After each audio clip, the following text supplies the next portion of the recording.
सीता आज पूज्य बनी, असंख्यात देवी देवताओं के द्वारा उसकी पूजा हो रही है। और नीचे बैठे ने राजनीति के गादी पर बैठ करके नहीं, राम के पास अर्धांगिनी बन करके नहीं, किंतु राम वहां पर खड़े रहे देखते देखते, और हाथ जोड़ी सब जनता जय जयकार बोलती है। जो ही अग्नि में प्रवेश कर जाती है, अब क्या होगा, अब क्या होगा? मस्तक झुकाओ। अग्नि परीक्षा के बाद सबको उसके सामने नतमस्तक होना पड़ता है।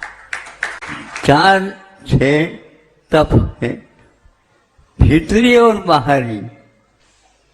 उस परमात्मा पद को नमस्कार करता हूं जो ध्यान रूपी अग्नि के द्वारा अपने शेष जितने भी कर्म थे उनको दग्ध करते हैं, किंतु आत्मा को कोई दग्ध नहीं कर सकता। कभी भी वह दग्ध नहीं हो सकता। आत्म तत्व, इसी का नाम मोक्ष तत्व है। ऐसे मोक्ष तत्व का बोध हम मोह तत्व में बैठे बैठे करना चाहे, पागल होगा। जब सीता को उसकी कूद गई उसमें, उसका आत्म तत्व में विश्वास कितना मजबूत हुआ होगा, राम को इसका क्या पता है, बताओ। सीता कहती है दुनिया कुछ भी कह दे, मुझे कोई भी जला नहीं सकता। हमने अपने हृदय में पंच परमेश्वर की आरती सजा करके रखी है, सजा करके रखी है, और इसके सामने कोई अग्नि आ ही नहीं सकती। और अग्नि को अग्नि नहीं रहना होगा, वहां पर जल की वर्षा होगी। वहां पर राज सिंहासन नहीं सजाया गया था, किंतु एक कमल के ऊपर, आसन के ऊपर कमल, कमल के ऊपर इनको रख के और सारे देवी देवता आरती उतार रहे हैं। सभी की आंखें गीली हो गई है, किंतु अग्नि परीक्षा देने वालों को कुछ भी नहीं हुआ। अब ये सब लोग सोच रहे हैं ये दशा तो सीता की हो गई, अब राम क्या कदम उठाता क्या पता, और सीता तो पीछे हो ही जाएगी। ध्यान रखो, वह 7 फेरी होते, 7 फेरी होते, 7 फेरी जब हो गई राम के साथ, तो राम आगे थे और सीता पीछे थी, और दोनों के आंचल के छोर को बांध दिया गया था।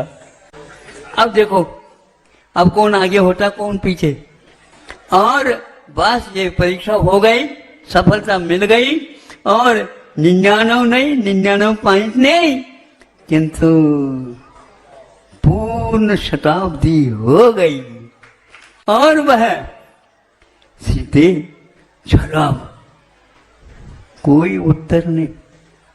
वह आगे हो गई और पीछे राम हो गई। कैसे शादी हो गई देख लो यहाँ का। मोक्ष लक्ष्मी के साथ जिसकी शादी होती है, उस समय कोई पत्नी नहीं रहती, और वह मुक्ति रूपी रमा ही एकमात्र उसके सामने खड़ी। करना अद्भुत है ये। सीता ने कोई जवाब नहीं दिया।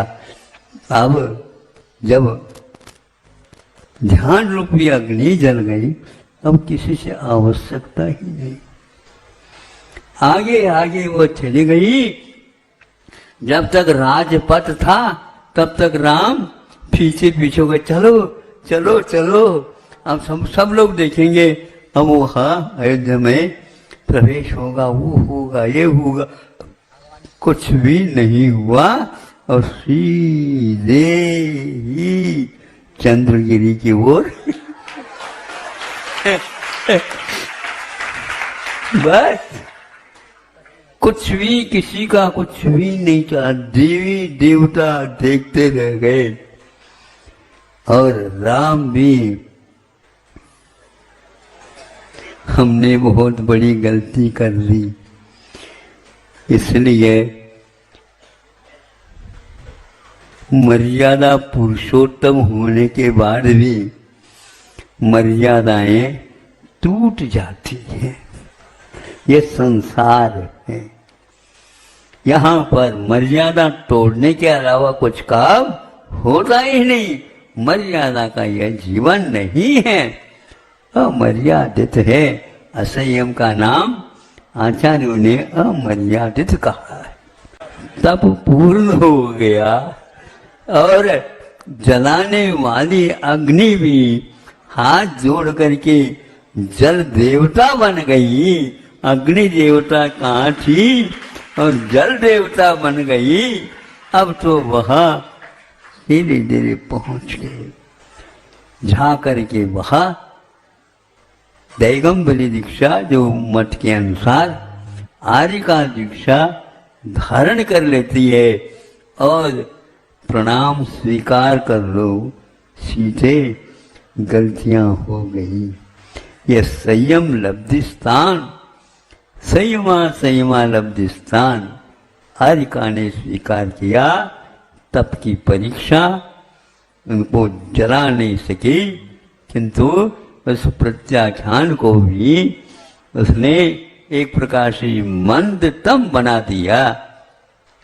कुछ ही काल के बाद उनको भी अभी वह 16वें स्वर्ग में प्रतीन्द्र के रूप में विराजमान है। बड़ा विचित्र, कई बार इसको हमने आप लोगों के सामने अभिव्यक्त करने का प्रयास किया है। हर बार में मुझे यह घटना बिल्कुल दंग कर लेती है कि धन्य है, महिला होकर के भी उसने पति को, स्वयं तो राष्ट्रपति बनी